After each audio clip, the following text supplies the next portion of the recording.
لیکن انہوں نے کہا کہ جنازے میں تکرار کرنا شرعاً درست ہے، یعنی ایک ہی شخص کے دو جنازے ہو جائیں۔ دیکھیں سنت متوارثہ یہی جائے، لیکن انہوں نے کہا کہ جنازے میں تکرار کرنا شرعاً درست ہے،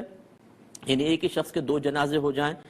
دیکھیں سنت متوارثہ یہی جاری ہے، یعنی یہی طریقہ ہمارے اسلام میں جاری ہے کہ ایک میت پر ایک ہی جنازہ ہوگا، بشرطے کہ یا تو حاکم اسلام کا حق ہوتا ہے اس نے پڑھ لیا ہو، بس ایک ہوگا، یا پھر حاکم اسلام نہیں ہے تو جو علاقے کا بڑا مفتی ہے وہ قاضی کے قائم مقام ہوتا ہے، اگر اس نے پڑھ لیا وہ ٹھیک ہے، وہ بھی نہ ہو تو پھر جو ولی ہے بڑا، یہ جیسے بڑا بیٹا ہوتا ہے مثال کے طور پر، اس نے پڑھ لیا یا کسی بھی بیٹے نے ادا کر لیا تو بس اب اس کے بعد دوسرا جنازہ نہیں ہوگا۔ یہ سنت چلتی آ رہی ہے، لیکن اب ہم یہ دیکھ رہے ہیں کہ باہر کے ملکوں میں جن لوگوں کا انتقال ہوتا ہے، ایک بیٹا وہاں ہے، ایک بیٹی وہاں ہے، چار بیٹے یہاں ہیں، تو پہلے وہ جنازہ پڑھ لیتے ہیں اور پھر یہاں بھیج دیتے ہیں، پھر یہاں بھی جنازہ ہو جاتا ہے۔ یہ اگرچہ سنت متوارثہ کے خلاف ہے، لیکن اس کو گناہ نہیں کہا جائے گا کہ آپ گناہگار ہو گئے دو جنازے کر کے، ایسا نہیں ہے۔ تو خلاصہ کلام یہ ہے کہ جنازے کی تکرار خلاف سنت ضرور ہے، لیکن اگر اس طرح کے معاملات ہوں کہ کچھ لوگ وہاں پڑھ لیں اور پھر یہاں لاشیں آئیں تو یہاں پر بھی جنازہ پڑھ لیا جائے تو اس کو منع نہ کیا جائے، کیونکہ ابھی رائج ہو چکا ہے۔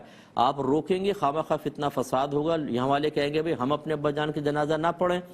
اور اگر وہاں سے آپ کہتے ہیں کہ آپ جنازہ پڑھے بغیر بھیج دیں تو وہ کہتے ہیں کہ ہم اس میں شریک نہ ہوں۔ اس لیے اس طرح کی صورتحال میں ذرا نرم حکم رکھنے کا ہی مطلب اس میں حکمت ہے، تو اس طرح کرنے میں کوئی حرج